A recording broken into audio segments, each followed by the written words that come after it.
El núcleo terrestre es un lugar de calor y presión inimaginable en el que no podría sobrevivir forma de vida alguna. Sin embargo, su existencia es crucial para que nosotros podamos vivir en la Tierra.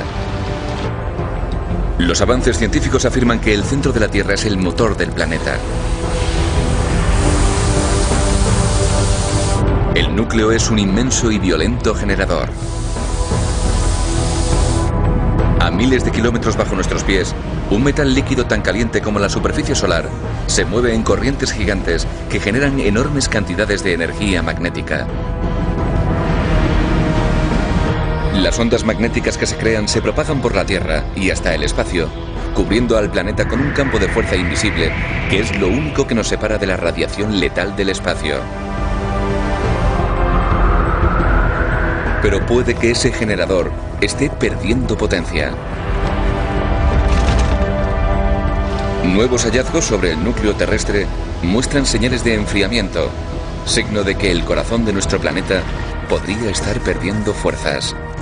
Un día la Tierra podría perder su campo magnético y convertirse en una Tierra yerma, igual que Marte. Los expertos creen que Marte murió cuando desfalleció su núcleo. Puede que el reactor muera dentro de 100 años. Quizá 1000. La Tierra se desmorona. Prepárense para un viaje imaginario al corazón de nuestro mundo que contestará de una vez por todas: ¿qué hay en el núcleo de la Tierra?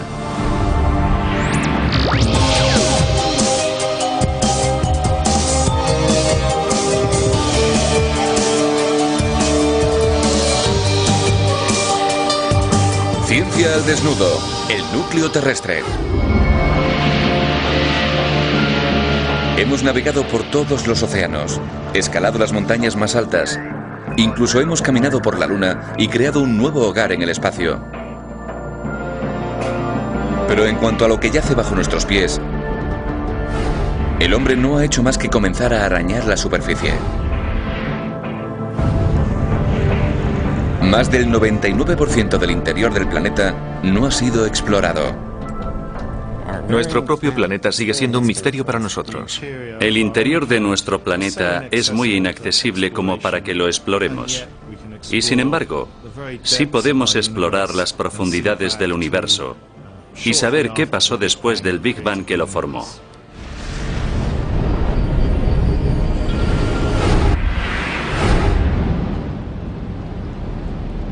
Viajar al centro de la Tierra sería una travesía larguísima.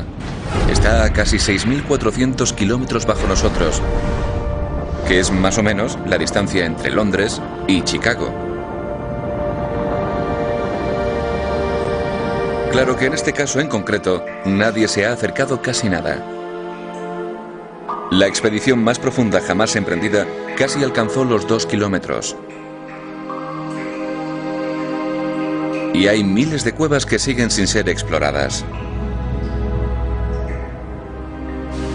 Las minas más profundas del mundo son las Western Deep Levels de Sudáfrica. Descienden 3,7 kilómetros dentro del planeta y hay una temperatura de 54 grados centígrados debido al calentamiento de las rocas. Dada la profundidad del pozo, los mineros tienen que descender en varias etapas.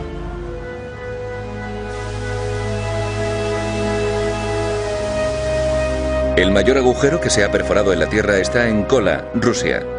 Tiene una profundidad de 12 kilómetros. La perforadora es tan larga que se distorsiona como el elástico. Pero incluso el agujero más hondo sigue estando a unos 6.000 kilómetros del centro de la Tierra. Apenas un pinchazo en la superficie del planeta.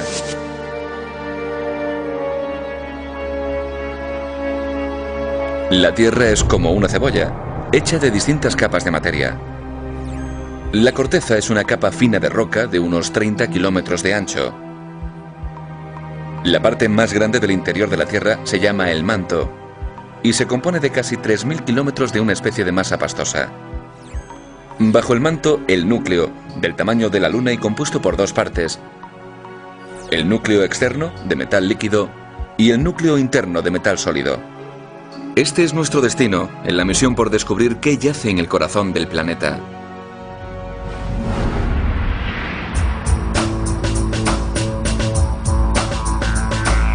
Un viaje donde examinaremos los últimos avances científicos en cada capa de la Tierra hasta llegar al mismísimo centro. Pero es un largo camino que recorrer. Para hacernos una idea de la verdadera magnitud de la tarea, vamos a imaginar que un paracaidista cae a la Tierra desde una altura de 3.000 metros. Caería tan rápido que daría contra el suelo en un minuto. Pero si imagináramos que existe un túnel que llega hasta el núcleo, ¿cuánto tardaría el viajero en llegar hasta el centro de la Tierra?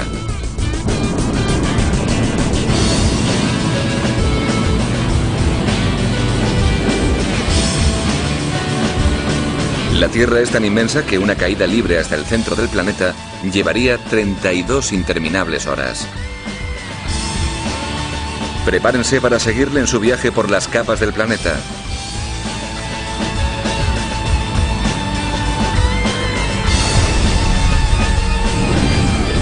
Después de 3 minutos y medio de viaje por este hueco imaginario, el paracaidista ya habría superado el agujero más profundo jamás perforado.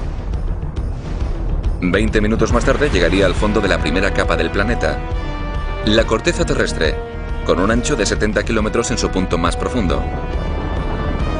Luego entraría en una región enorme compuesta por una masilla pastosa y caliente, el manto. El manto mide casi 2.900 kilómetros, más que la distancia entre Londres y Moscú. Nuestro viajero tardaría más de 15 horas en recorrerlo. Claro que el hecho de que un paracaidista recorra el interior de la Tierra es pura ficción. En la realidad, el cuerpo humano no podría sobrevivir a más de un par de kilómetros de profundidad bajo la superficie. ¿Por qué? Tiene que ver con las condiciones internas, extremadamente calientes y muy presurizadas. De hecho, los últimos estudios estiman que la temperatura del centro de la Tierra ronda entre los 5.000 y los 7.000 grados centígrados, la misma que la de la superficie del Sol. ¿Y de dónde procede todo este calor? Cuando apareció el sistema solar, hace 4,5 billones de años, el planeta estuvo sujeto a una serie de impactos catastróficos. Las colisiones generaron tal calor que el planeta entero se derritió. Pasado el tiempo, la Tierra se enfrió y las capas externas se solidificaron, convirtiéndose en roca. La roca es un buen aislante, y la mayoría del calor permaneció dentro, aumentando además por los elementos radioactivos. Pero no son solo las temperaturas abrasadoras las que nos impiden la exploración, sino más bien la tremenda presión. Al tener que soportar el peso del mundo, la presión en el centro de la Tierra es 3,6 millones de veces mayor que la de la superficie.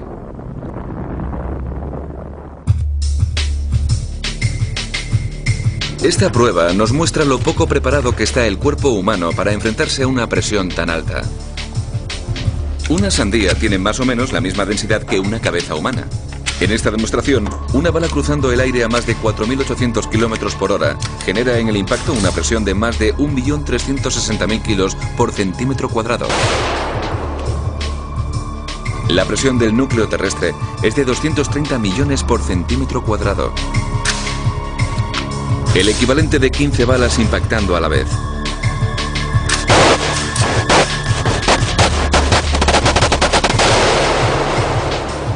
Y con una presión de tal calibre, una cabeza humana no explotaría, sino que implosionaría.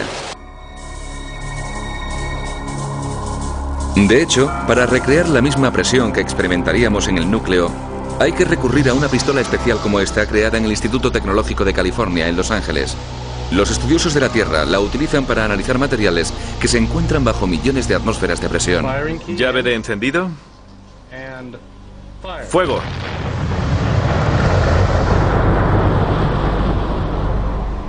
En Berkeley, los científicos avanzan un poco más.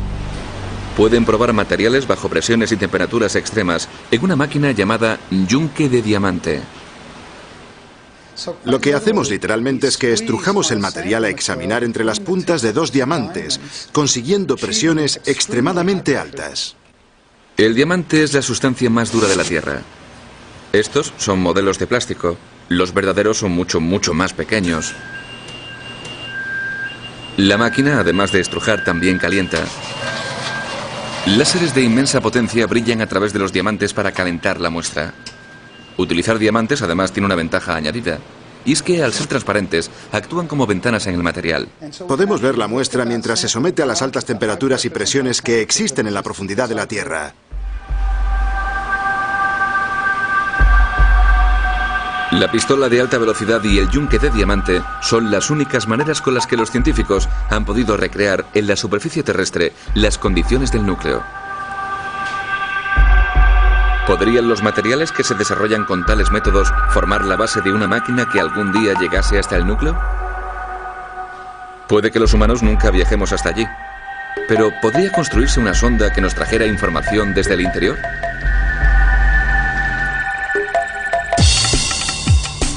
Nos enorgullecen todas las grandes proezas del ser humano en cuanto a superar fronteras, pero es nuestro propio territorio el que más se nos resiste.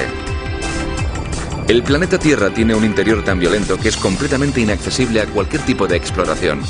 Hasta ahora, los ingenieros no han podido perforar más que 13 kilómetros. Pero hay un hombre que tiene una idea asombrosa y que asegura batiría ese récord. Cuando les conté la idea, casi todos mis compañeros científicos se rieron. Dave Stevenson, del Instituto Tecnológico de California, está convencido de que su idea revolucionaria triunfaría, siempre y cuando alguien estuviera dispuesto a correr con los gastos. Puede que 10.000 millones de dólares aproximadamente. Su idea es increíblemente simple. Sería hacer una grieta en la Tierra que se propague rápidamente, como cuando se golpea un cristal con un martillo. Las grietas se mueven tan rápido que no las percibes con el ojo. Según el plan de Stevenson, el martillo tendría que emplear la misma energía que un terremoto de magnitud 7. Él sugiere utilizar cabezas nucleares atómicas.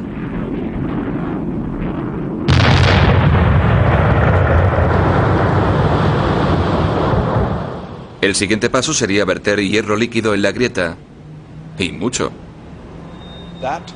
El volumen sería equivalente al hierro de 100 torres Eiffel. Stevenson está convencido de que todo este hierro se hundiría cual lámpara de lava invertida y que llegaría hasta el mismísimo corazón de la Tierra.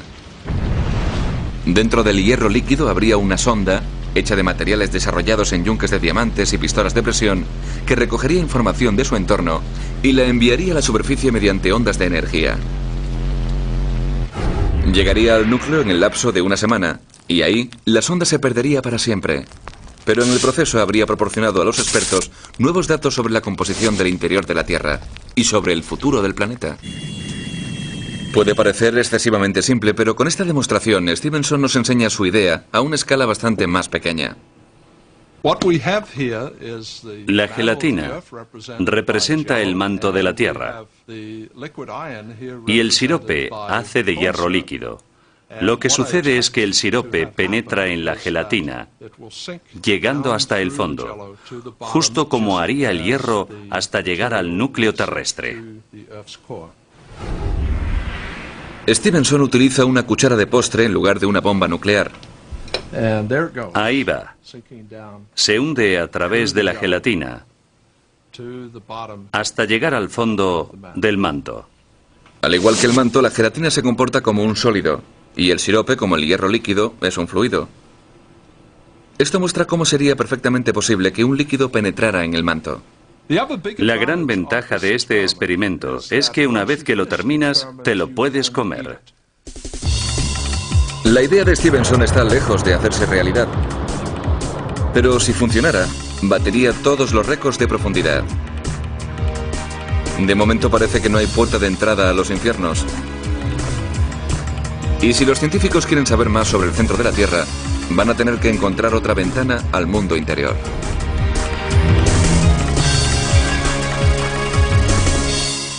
La clave para vislumbrar el interior de la Tierra está en una de las fuerzas naturales más destructivas conocidas por el hombre. Unas fuerzas que nos permiten echar un vistazo al núcleo. Los habitantes de San Francisco viven pendientes de un hilo geológico, bajo la constante amenaza de la violencia que la Tierra guarda en sus entrañas. Saben que en cualquier momento puede llegar un terremoto gigante que destroce su ciudad. Muchos viven con miedo, pero otros, como Ed Garnero, de la Universidad Estatal de Arizona, sienten una extraña fascinación por los terremotos. Los terremotos son fuerzas tremendamente poderosas que pueden destruir ciudades enteras, pero para los sismólogos son algo increíblemente emocionante.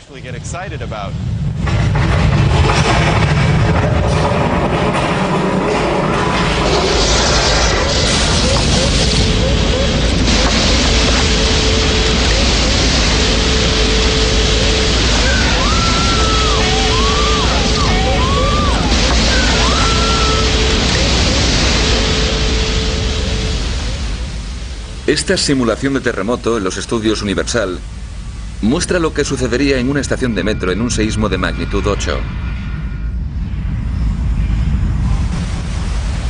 Los terremotos son el resultado de la actividad tectónica. La corteza terrestre no es un solo bloque de roca gigante, sino que está dividida en 8 placas tectónicas que se mueven lentamente por la superficie del planeta, impulsadas por las fuerzas del interior. Las placas se chocan de cuando en cuando y al hacerlo se distorsionan. Cuando no tienen manera de seguir desplazándose, estallan violentamente. Y ese estallido es lo que repercute en la superficie. Los terremotos son la prueba fehaciente de que el interior de la Tierra está activo. Además, también proporcionan un método para poder ver el mundo subterráneo. Garnero utiliza los terremotos para trazar un mapa de la estructura interna del planeta.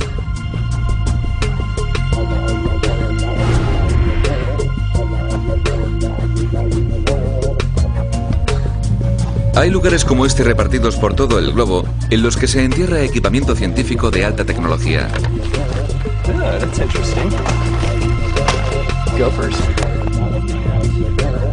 Los sismómetros son cámaras que apuntan hacia el núcleo, pero no hacen fotos. Simplemente captan las ondas expansivas de terremotos que tienen lugar al otro lado del mundo.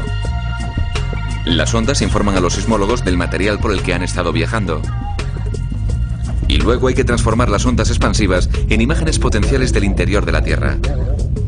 El resultado es muy similar al de la ecografía de un bebé. Los sonogramas utilizan el ultrasonido para ver dentro del cuerpo humano. Las ondas viajan a distintas velocidades a través de distintos tipos de tejido y el ordenador las interpreta en distintas tonalidades de gris. Para el ojo humano es como una foto. Aquí tengo una foto de Nico de hace un par de meses. Estamos tan acostumbrados a ver fotos que sabemos exactamente qué hay en ellas. Las identificamos de forma muy clara. Bueno, pues con los sonogramas de una ecografía es lo mismo. Identificamos unos puntos más brillantes y otros puntos más oscuros. Los puntos son imágenes generadas por ordenador y los ultrasonidos leen ondas que se reflejan desde dentro del feto. En la sismología es lo mismo. Creemos entender algunos principios básicos y al interpretar las imágenes más opacas, nos surge un modelo. Gracias a la sismología, los científicos tienen una imagen muy detallada de lo que yace bajo nuestros pies. Conocen las distintas capas y saben cuáles son sólidas y cuáles son líquidas.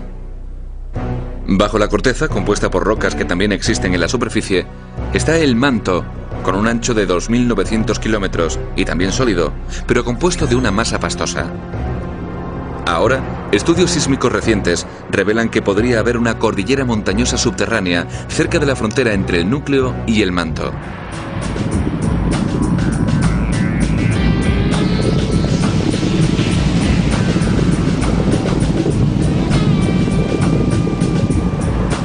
Esta cordillera montañosa es muchísimo más grande que cualquier montaña de la superficie. Estamos hablando de tamaños continentales. El Everest no sería más que un punto minúsculo en esta cordillera. ¿Pero qué son estas estructuras? ¿Y para qué sirven? Aunque los sismólogos las han visto, nadie sabe realmente cuál es su función en el engranaje de nuestro planeta. ¿Podrían estar actuando como columnas de lava gigantes que proporcionan a los científicos el material del que está compuesto el manto?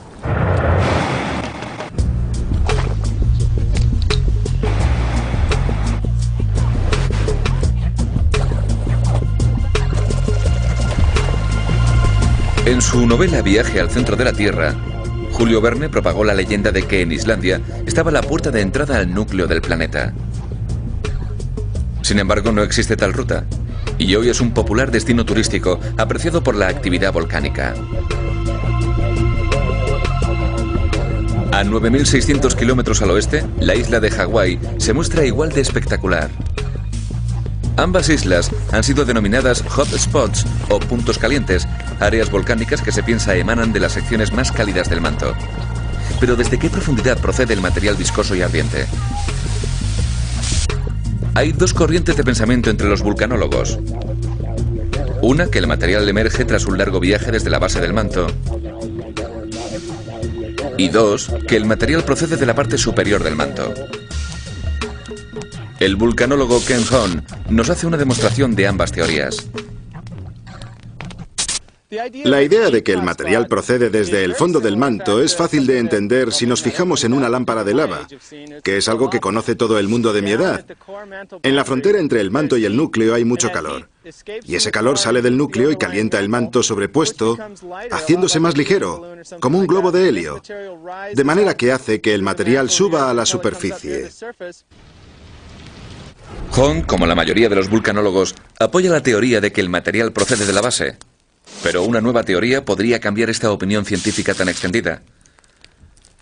La nueva teoría sugiere que la lava de Hawái e Islandia no está generada por el calor que procede del fondo del manto, sino más bien por el calor de la parte superior, debido a una caída de presión mediante la cual la corteza se ha agrietado.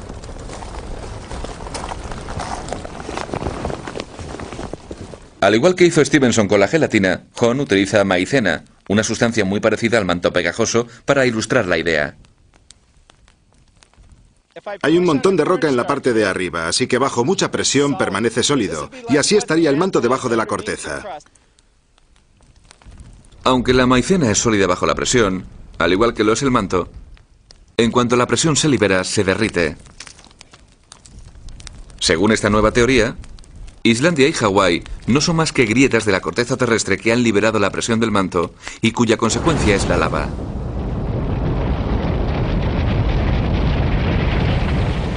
¿Y qué pasaría si esta teoría resultara ser la correcta?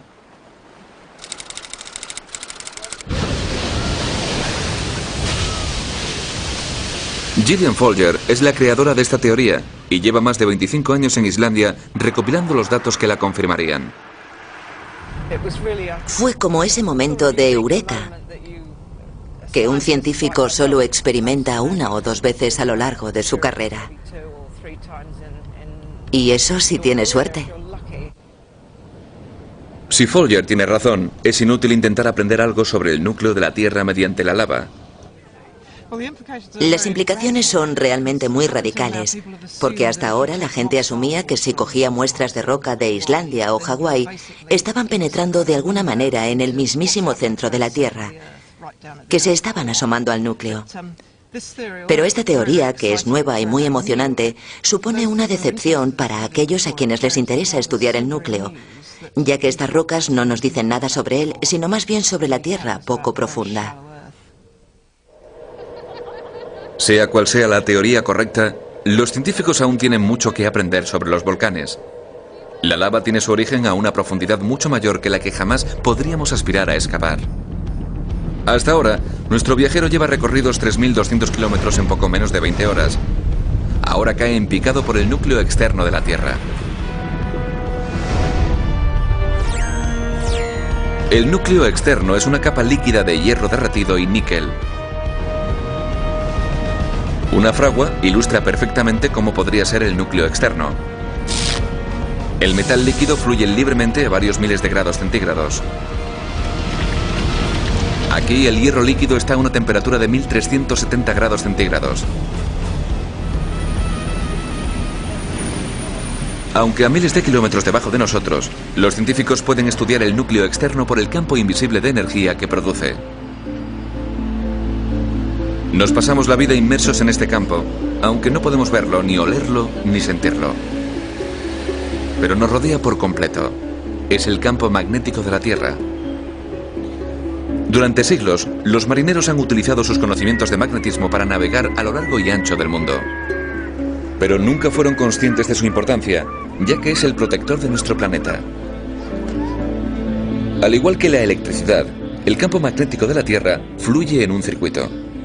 Circula desde la Tierra por el Polo Sur en ondas de energía que viajan a cientos de miles de kilómetros en el espacio antes de volver a la Tierra por el Polo Norte y regresar de nuevo al núcleo externo.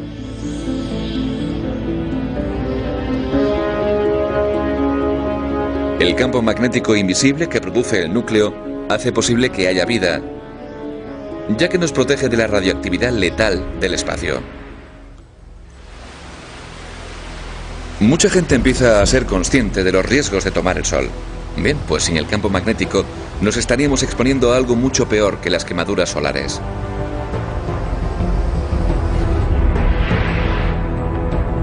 El Sol es como un reactor nuclear gigante que genera calor radioactivo. En su superficie tienen lugar tormentas que lanzan vientos radioactivos al espacio y algunos en dirección a la Tierra. Pero al acercarse los vientos solares a la Tierra, nuestro campo magnético se comporta como un paraguas gigante que expulsa las partículas radioactivas lejos de nosotros. En los polos donde el campo magnético fluye verticalmente dentro y fuera de la Tierra, la radiación cósmica penetra en la atmósfera creando efectos ópticos maravillosos. La aurora boreal del Polo Norte y la aurora austral del Polo Sur. Sin este paraguas magnético, la Tierra se inundaría de radiación. ¿Pero de dónde viene este campo? ¿Y cómo se genera? Dan Lathrop, de la Universidad de Maryland, cree tener la respuesta. La Tierra produce un campo magnético igual que haría un imán, pero el proceso del planeta es muy diferente. La teoría que más se defiende actualmente sugiere que el núcleo externo es el motor magnético de la Tierra. En el núcleo externo hay billones de trillones de toneladas de metal líquido que circulan constantemente, como los sistemas climatológicos en la atmósfera. Se cree que este océano subterráneo de hierro y níquel es lo que origina el campo magnético.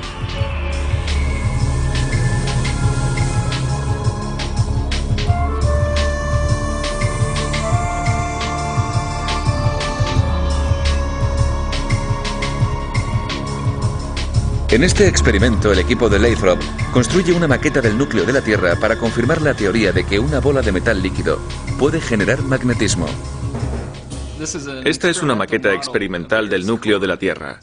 La bola está llena de metal líquido y cuando la giramos a altas velocidades, llega a una velocidad de 30 revoluciones por segundo. Derretir hierro requeriría demasiada energía, así que en el experimento utilizan sodio. El sodio es un metal y comparte muchas de las propiedades del hierro, pero es mucho más fácil de derretir, así que es el sustituto perfecto. Hay una pequeña pega. El sodio es extremadamente reactivo e incluso cantidades muy pequeñas pueden explotar en el agua. Enciende los calentadores, Dan.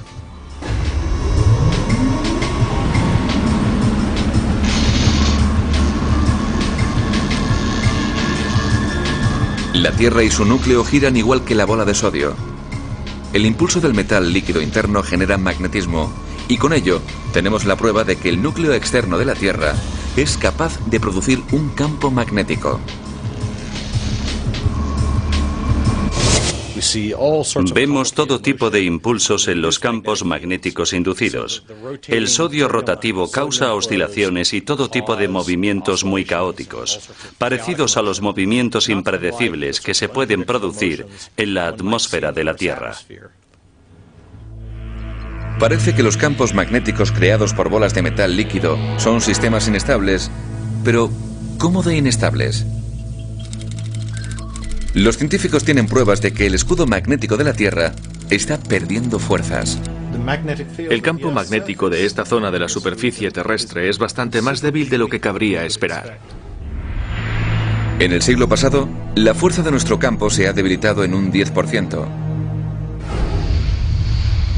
Y con un campo más débil, los aviones de pasajeros de gran altitud y los astronautas en órbita ya se están viendo afectados por dosis mayores de radiación espacial.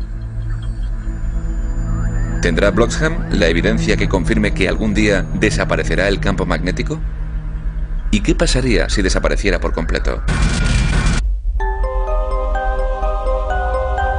La Tierra es enorme. Bajo nuestros pies hay alrededor de 6.500 kilómetros hasta el centro del planeta, como un viaje de ida y vuelta entre París y Nueva York. El núcleo es un mundo completamente inexplorado. Y nuestra misión es investigar su violenta y misteriosa naturaleza, a la vez que investigar los datos que evidencian que podríamos estar presenciando el principio del fin.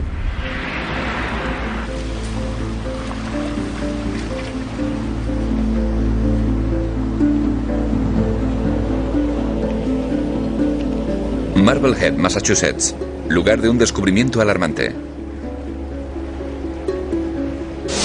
En los años 90, Jeremy Bloxham, de la Universidad de Harvard, publicó un informe en el que indicaba que la Tierra emprendía un rumbo turbulento. Hace tiempo me di cuenta de que era necesario ver cómo había cambiado el campo magnético. Y para ello, tenía que centrarme en las observaciones que habían hecho marineros como James Cook durante sus travesías. Los marineros llevan siglos registrando el campo magnético de la Tierra.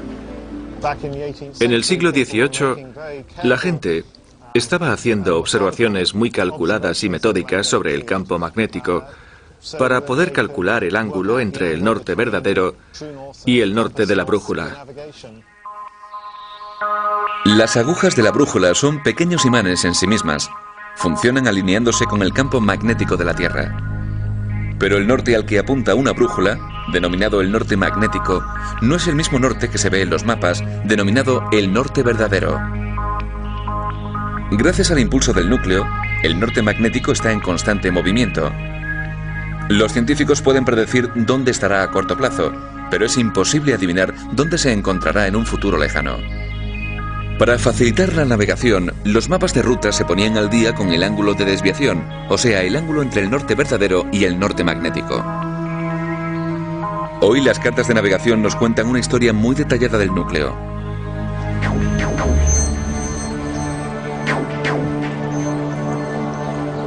En Harvard, Bloxham ha recopilado 300 años de información para producir una película que muestre las fluctuaciones del núcleo desde 1690. Las zonas rojas indican las regiones donde el campo magnético sale del núcleo y las zonas azules donde vuelve a entrar. Una cosa bastante impresionante es que en el Pacífico el campo no cambia mucho. Sin embargo, en el Atlántico, el campo cambia mucho más abruptamente. Y vemos cómo este trozo crece y luego se desplaza hacia el oeste, llegando a esta región grande de aquí bajo el Océano Pacífico Sur. Aquí esperaríamos encontrar señales de que el campo magnético sale del núcleo, ya que nos encontramos en el hemisferio sur. Pero no, tenemos señales de que lo que hace aquí el campo es regresar al núcleo. Este fenómeno se conoce como la anomalía del Atlántico Sur. El campo magnético del Atlántico Sur no se está debilitando, simplemente fluye en dirección contraria. ¿Puede ser esta la primera señal de que el núcleo de la Tierra está decayendo?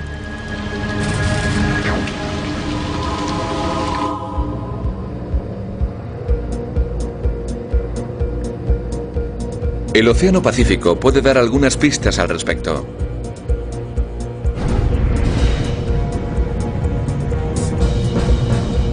La isla de Hawái es famosa por ser el volcán más grande del planeta.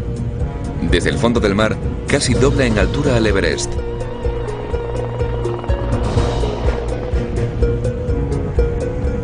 Científicos del Instituto Geológico de Estados Unidos vigilan la lava, controlando cuándo y dónde volverá a hacer erupción. Aquí la lava de Hawái fluye a través de tubos subterráneos hasta el océano. Al llegar al mar y solidificarse la lava, se forman nuevos trozos de tierra. Y son estas nuevas lavas las que guardan el secreto de nuestro pasado magnético. Cuando la lava sube a la superficie no está especialmente contenta porque viene de un lugar muy cálido y de inmediato se empieza a enfriar. Al enfriarse, una de las cosas que suceden es que se forman pequeños minerales dentro de la roca derretida. Y uno de esos minerales es el magnetito. Al igual que harían millones de agujas de brújula, los cristales de magnetito se distribuyen dentro de la roca. Y en el momento exacto en el que se solidifican, registran la fuerza y dirección del campo magnético. Cada erupción de lava cuenta algo sobre el campo. El archipiélago hawaiano es como una gigantesca base de datos magnética de 70 millones de años. Y su historia es fascinante. Parece que el campo magnético de la Tierra no solo se debilita, sino que ha ido mucho más allá. En el pasado el campo magnético se invirtió por completo, de manera que el polo norte se convirtió en el polo sur y viceversa. Aquí hay pruebas que demuestran una inversión magnética del globo que se denomina el vuelco. Y la historia no se queda aquí. El campo se ha invertido 170 veces previamente. Básicamente lo que nos muestra este gráfico es la polaridad del campo. Cuando tiene una polaridad la coloreamos de negro y cuando tiene la polaridad contraria la coloreamos de blanco. Es como si la Tierra tuviese un código de barras. Ha habido cientos de vuelcos desde que se formó el planeta. Y si observamos el pasado reciente del planeta, podría ser que estuviésemos a punto de experimentar otro.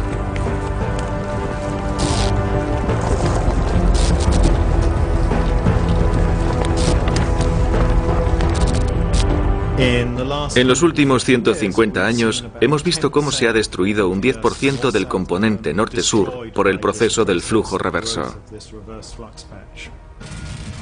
Es más o menos la velocidad en la que cambia el campo magnético durante una inversión. Este flujo reverso del Océano Atlántico Sur podría estar indicando que la Tierra se encuentra en la primera fase del próximo vuelco. Parece que la cuestión no es si el campo magnético cambia por el proceso de inversión, sino cuándo se va a producir dicho cambio. Nadie ha vivido un vuelco. Sucedió por última vez hace 780.000 años, en la época en la que el Homo erectus poblaba la Tierra. El vuelco ocurre aproximadamente cada 200.000 años y ya llevamos 600.000 años de retraso. ¿Qué nos cabría esperar si tuviésemos que experimentarlo? Primero, la Tierra desarrollaría polos múltiples en lugares aleatorios: norte, sur, este y oeste. Veríamos auroras nocturnas por todo el planeta.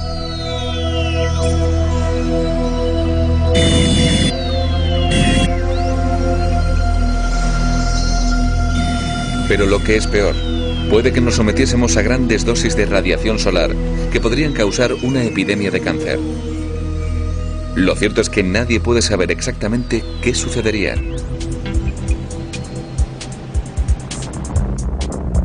Nuestro viaje al centro de la Tierra nos ha mostrado una cordillera montañosa en el manto y una tormenta magnética en el núcleo. Y ha demostrado el papel tan esencial que juega el núcleo externo para preservar la vida en la Tierra. Pero ¿qué pasaría si alguna vez dejara de funcionar el campo magnético? Para encontrar la respuesta, viajamos hacia el cielo, en dirección a otro planeta.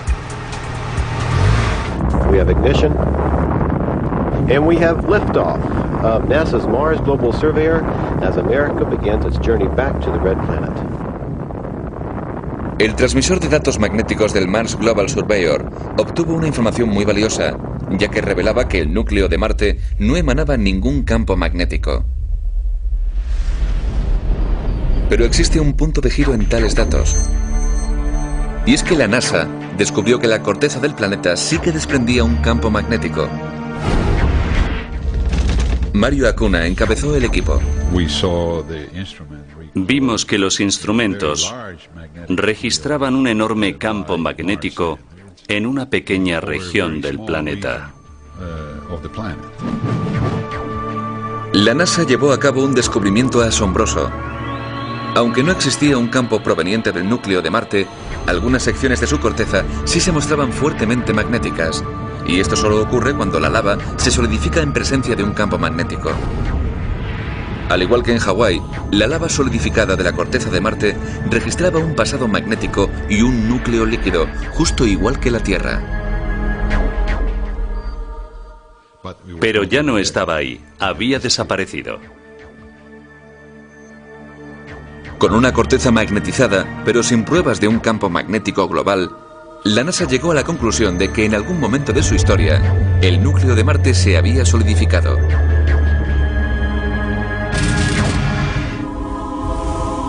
Pero, ¿qué le pasó exactamente al núcleo de Marte? ¿Podría pasarle lo mismo a la Tierra? Para encontrar respuesta, tenemos que seguir viajando al interior de la Tierra. Nuestro viajero lleva 24 horas de travesía y está ahora en las profundidades del núcleo externo de metal líquido. Cae en picado hacia un globo sólido de hierro y níquel, el núcleo interno. Los científicos creen que el núcleo interno, a pesar de ser más caliente que el externo, se mantiene sólido por una presión contundente. Pero sucede algo poco común, y es que el núcleo interno crece al enfriarse la Tierra. De hecho, la Tierra se está enfriando desde el momento en el que se formó. El corazón de la Tierra está sólido y congelado. Y puede que perder el campo magnético, igual que le ocurrió a Marte, solo sea cuestión de tiempo. ¿Y cuándo podría suceder? ¿Podría estar el núcleo llegando al fin de sus días? Nuestros estudios de los últimos 50 años indican que la Tierra se está degenerando muy rápidamente. Algunos han estimado que en 1200 años el campo desaparecerá. ¿Pero por qué no se ha congelado todavía el núcleo terrestre como le pasó a Marte? Marte es un planeta más pequeño, así que podría haberse enfriado antes que la Tierra. O podría ser que hay algo más dentro del núcleo terrestre que mantiene cálido al planeta. La caída libre de nuestro paracaidista ya le ha llevado a los límites de la ciencia convencional. Tras 32 horas, ya está muy cerca del centro de la Tierra. Y si creemos la teoría de un hombre, podría estar a punto de dar con otra capa que lo explicaría todo. Un reactor nuclear en el mismísimo centro de la Tierra. El científico Marvin Herdon lleva 30 años puliendo esta idea tan poco convencional. Lo que quieren que les diga es lo loco que estoy.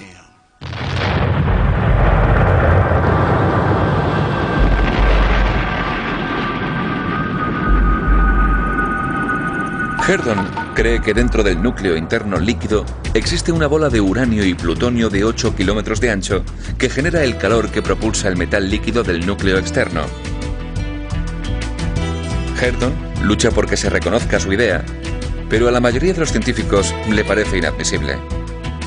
Pero ¿hasta qué punto es realmente una locura?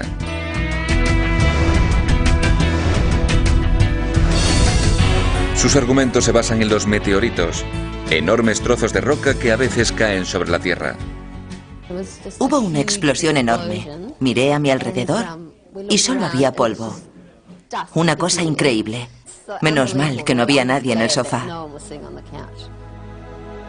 Los expertos están de acuerdo en que los meteoritos son el material más puro del sistema solar, que son restos de la formación de otros planetas. Herdon cree que hay un tipo de meteorito llamado condrito enstatita, cuya composición se parece más a la de la Tierra que la de cualquier otro meteorito. Según sus estudios, la naturaleza química de los condritos enstatitas podrían aportarnos información sobre lo que ocurre dentro de la Tierra. Analicé casi 200 meteoritos. Y es alucinante, porque los condritos enstatitas son los únicos condritos que poseen la misma aleación que la Tierra.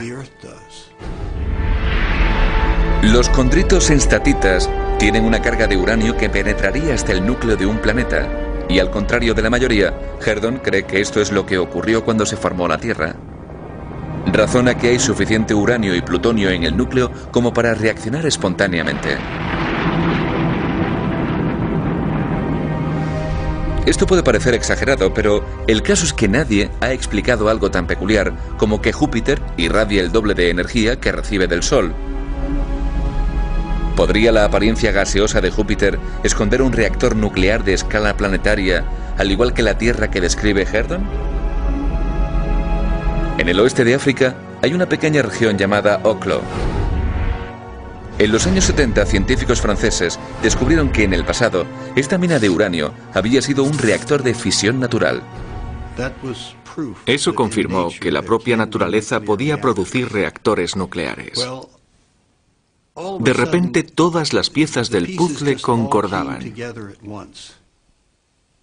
Pero el secreto de la teoría de Herdon yace en un elemento químico concreto que emana de volcanes como Islandia y Hawái, una especie de helio. Cuando el uranio se fisiona, se parte en dos trozos, en helio de masa 3 y en helio de masa 4. Son productos de la fisión. Los productos de la fisión son como las huellas de una reacción nuclear. A diferencia de la corriente imperante, Herdon insiste en que el helio que hace erupción dentro de la lava se explica mejor gracias a su teoría del reactor nuclear, y cree que los derivados de la reacción son llevados a la superficie por columnas de humo. Si tuviese razón, ¿cuáles serían las consecuencias? Sus cálculos más recientes son bastante alarmantes, ya que muestran que el reactor nuclear se está quedando corto de uranio, su combustible. Puede que el reactor muera dentro de 100 años, quizá 1000, puede que 1 millón o incluso 1000 millones de años. No podemos estar seguros. Herdon cree que si el reactor muere, también morirá el campo magnético. Pero haya o no un reactor nuclear en el núcleo, todos los científicos están de acuerdo en que algún día este se congelará. Es solo cuestión de tiempo. ¿Y qué le sucedería a un planeta que perdiese todo su campo magnético? ¿Podría Marte ser un desierto sin vida debido a la pérdida de su campo magnético? La respuesta está en el descubrimiento en Marte de dos de las cuencas de impacto más grandes del sistema solar. Hellas y Argire, de cientos de miles de kilómetros de longitud, se quedaron atrás cuando los asteroides colisionaron con el planeta.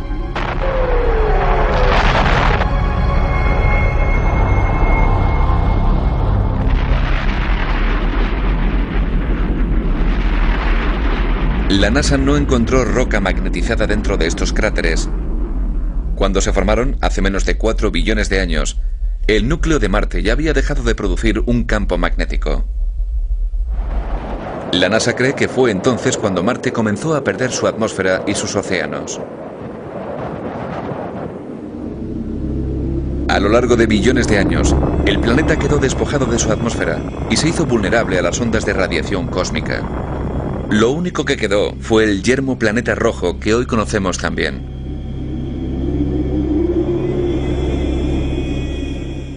Vemos Marte y pensamos que es pariente de la Tierra, pero es un pariente que envejeció muy rápido. Las cosas que pasaron en Marte, y Marte es un desierto, podrían pasar en la Tierra, claro que sí.